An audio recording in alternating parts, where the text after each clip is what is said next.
Hey everyone, it's Xinfonia. Once again, I'm going to be ranking the star hoyocreators based on both my experience playing the game and theory crafting it, so let's get right into it. So firstly, for the support category, I just want to mention that on top of considering the versatility and the buffs that the supports can provide, I also give extra points based on how irreplaceable the support is. So for example, Dahlia, if you run Brick without Dahlia, it's literally a 2-point-X team. You add Dahlia, suddenly you're a 3-point-X team, and the difference is night and day, and that is why she's tier 0.5 even though she's only really good for Break teams. So anyways, I want to talk about what changed from my previous tier list. I moved Cyrene up to tier 0 because I think the Amphoreus teams are still performing very well. I don't like her restrictiveness, which is why I originally put her in 0.5, but for now, I think it's still fair for her to be in tier 0, but in the next few patches, she might drop to 0.5 and given enough time, maybe even to tier 1. Next, we have Sparkle. Sparkle, I've already gone over her buffs in my video. She's now able to give vulnerability and rest spell. These two stats are part of the reason why 3B was my number 1 spot on my previous to this video. It's just very versatile, able to buff every type of damage, and it's also usually a rarer stat, which will usually mean a bigger and stronger buff as well. On top of that, her crit damage buff lasts for 2 turns. She's able to regenerate a lot more skill points as well, and combined together, I think that is what makes her such a strong support and why I think she is a tier 0 support right now. Next we have Yao Guang. I can already see her placement being a bit controversial for more casual players, but let's just say that for Yao Guang, there are a lot of signs that would point to her being a very strong support. Firstly, once again, vulnerability and rest spell, and then she's also able to give you elation buffs and give Aha an extra turn. So obviously she's quite tight to Elation teams, right? But outside of that, she's still doing pretty decent, like with Archer, because he can trigger the Great Boon effect twice. So even if she's quite tied to Elation teams, her buffs are still versatile enough to be played outside of those. So she's not really like a Cyrene or whatever. She's more like a 3B, and I think that's why she is a tier 0 unit on release, even though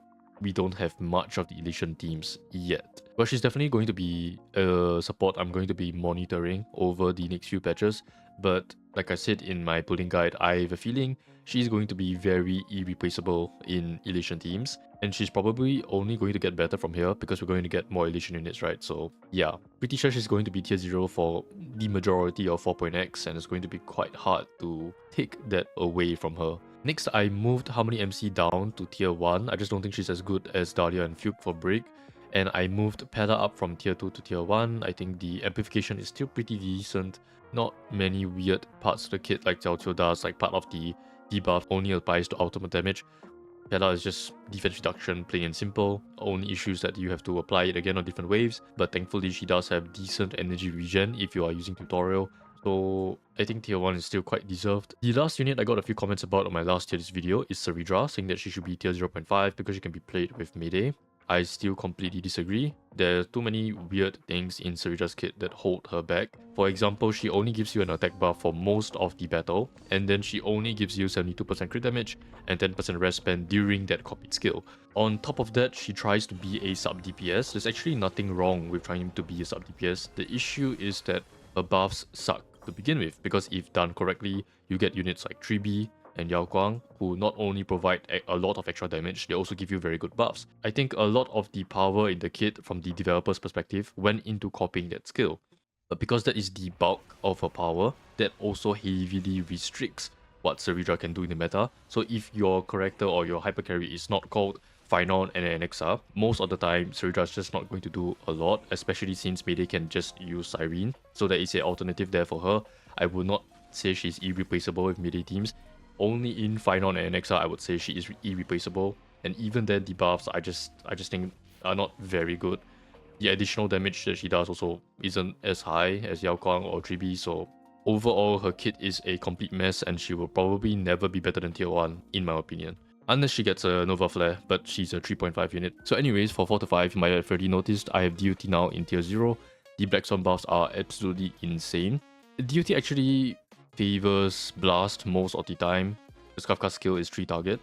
So they're not actually like super good in 5 targets, especially in Pure Fiction, because they can refresh the wave, which means you lose the debuffs and hence your DOT.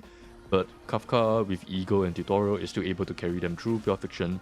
So I think the raw damage is just enough to be able to brute force 5 targets, even if it's slightly non-ideal for them. The other big change is Sparxie. Sparxie is mainly a 3 target unit, mostly blast because most of her damage comes from the enhanced basic attack, but her ultimate and elation skill does have AoE scaling, so I still think she is pretty good in 4 to 5 targets, and hence why I'm going to put her in 0.5. Next, for 3 targets, the most stacked category again, we have DUT in tier 0 again. This is probably their best case scenario. And then we have Sparxie. Sparxie is a 3 target DPS like I just said, so with Elation becoming more and more meta, it's kind of hard for Sparxie to not be good in 3 targets rather. But if you don't have Yao Guang, I can see it dropping to 0.5. Right now it's playable without Yao Guang. You can probably zero cycle everything, but in a few patches, you will probably need to have Yao Guang on your team.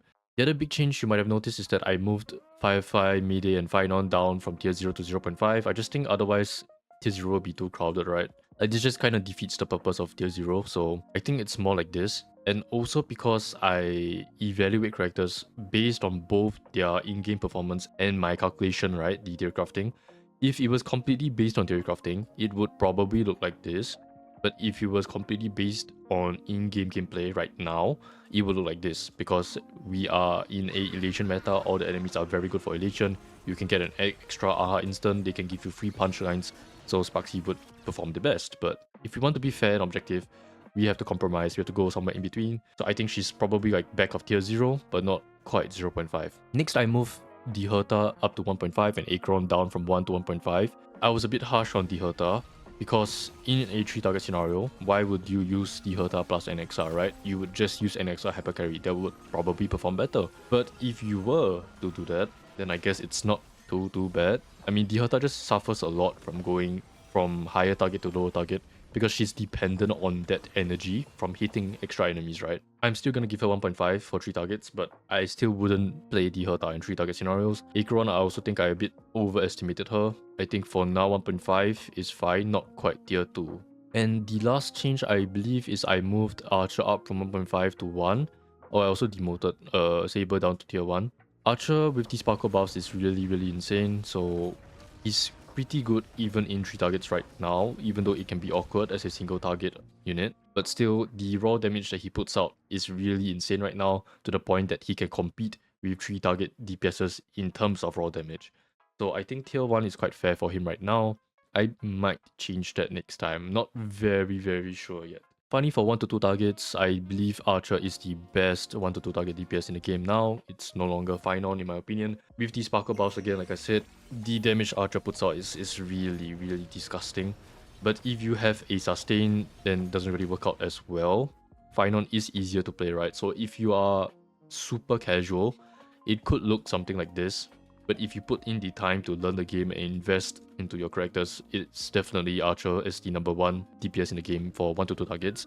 And then Sparxie again, she's very flexible like I said. Most of her damage I believe is bounce, because it says random instance of damage to a random enemy hit or something like that. So even in 1 to 2, she still does pretty decent, hence why I'm going to put her in 0.5. And once again, the DOT team got massive buff, which allows them to brute force even 1 to 2 target scenarios if you have enough investment. But I still don't think it's as comfortable as the actual like literal hunt units. I mean, I know Final is destruction, but like he does better in 1 to 2 and XR as well. Finally, for the sustains, nothing has changed really. I just had Ho at the back and I moved her up a little bit because she can be played with DOT and Sparxie.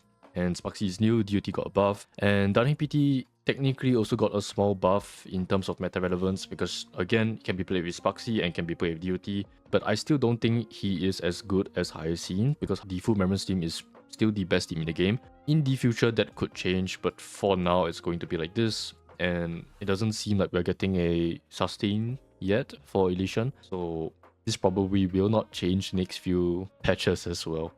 So that's pretty much it for my 4.0 updated tier list. I don't think much has changed yet, because we have only gotten 2 Elation units. When we get more Elation units, then the tier list can change more drastically, like maybe Robin and Sunday might drop a little bit. And Sparxie can still improve. She might actually go up to triple tier 0 at some point. Right now she's 0.5, 0.5 and tier 0, because she is really strong if you have 3 Elations, and right now we only have 2 Elations, right? Technically Yao Guang will also improve, but I already have her in tier 0s. Yeah, at most she'll just like go up like this. I think those are the main things to watch out for the next few patches. But other than that, I think the tier list is pretty much the same. So anyways, thanks for watching and see you.